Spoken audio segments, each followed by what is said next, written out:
Bonjour à tous et bienvenue dans cette vidéo où on va parler de WordPress et de Shopify. Donc quels sont les avantages de WordPress par rapport à Shopify?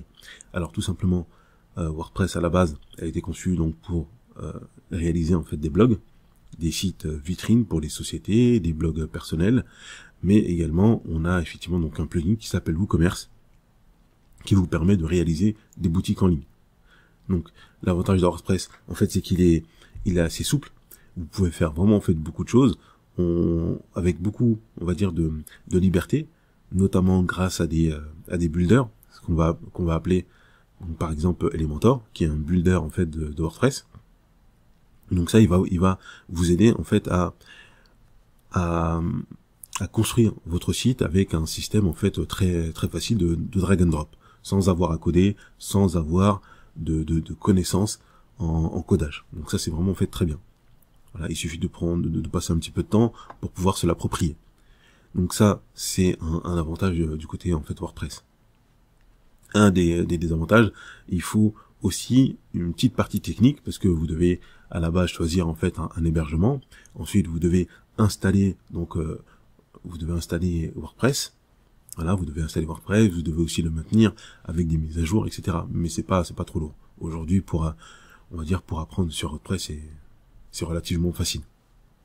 Voilà, donc on a la possibilité de réaliser des boutiques, des sites vitrines, des blogs. Ça, je vous le recommande.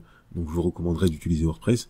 Au niveau des boutiques en ligne, vous avez la possibilité d'utiliser le plugin, le plugin WooCommerce, donc qui s'intègre avec les solutions Stripe, PayPal et autres, donc les solutions les plus populaires. Donc, par contre, Shopify, donc lui, il est beaucoup plus, on va dire, orienté e-commerce, boutique en ligne. Donc ça veut dire qu'il est vraiment très efficace pour la partie e-commerce. Donc par exemple au niveau de la tarification, donc ce qui va être intéressant, c'est que vous pouvez commencer très rapidement et très facilement. Donc là vous voyez aujourd'hui, démarrer gratuitement, puis payer 1 euro le premier mois. Donc ça veut dire que le premier mois, finalement vous pouvez essayer la solution Shopify très rapidement parce qu'en fait vous avez rien installé.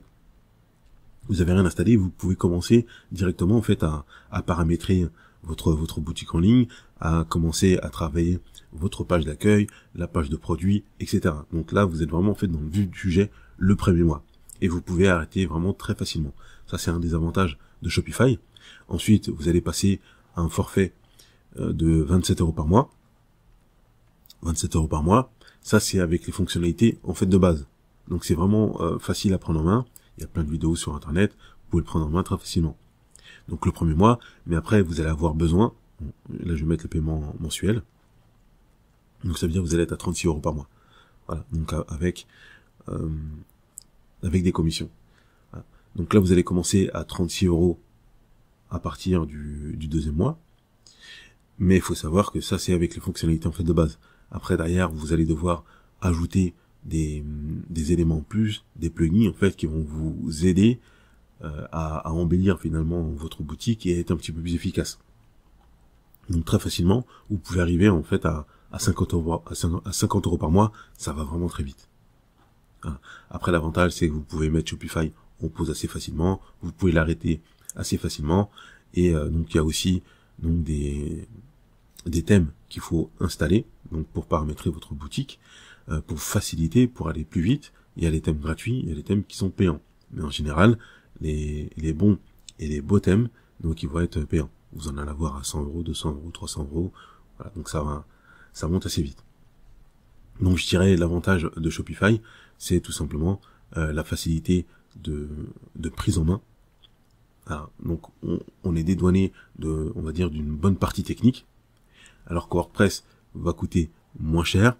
Il est beaucoup plus souple, mais on doit gérer cette partie technique et parfois, pour avoir utilisé les deux, on peut, avec WordPress, être amené à avoir des problèmes, on va dire, de performance, de lenteur. Donc, c'est-à-dire que parfois, on va, par exemple, là, je vais aller sur ce site-là, je vais cliquer sur WordPress, donc vous voyez là, donc là, ça commence à charger. Là, c'est assez rapide. C'est assez rapide, je suppose, parce que derrière, il y a une personne qui a optimisé, en fait, le site. Voilà, donc, il y a une personne qui a optimisé le site. Donc ça c'est sur WordPress, donc il faut avoir certaines compétences qu'on n'a pas forcément besoin d'avoir sur Shopify. Donc pour conclure, si vous devez créer donc un site vitrine, un blog perso, donc vous pouvez vous orienter sur WordPress.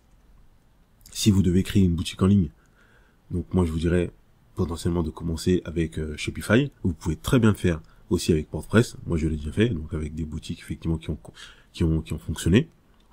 Donc surtout si vous avez moins de budget, donc ça peut être intéressant de commencer avec WordPress et le plugin WooCommerce. Voilà. Après, si on veut aller beaucoup plus loin au niveau des ventes, ça sera toujours mieux d'utiliser Shopify parce que c'est plus performant et ça permet de scaler vraiment beaucoup plus rapidement. Il y a vraiment fait tout ce qu'il faut pour ça. Donc si vous avez aimé cette vidéo, n'hésitez pas à partager vos avis en commentaire et à vous abonner.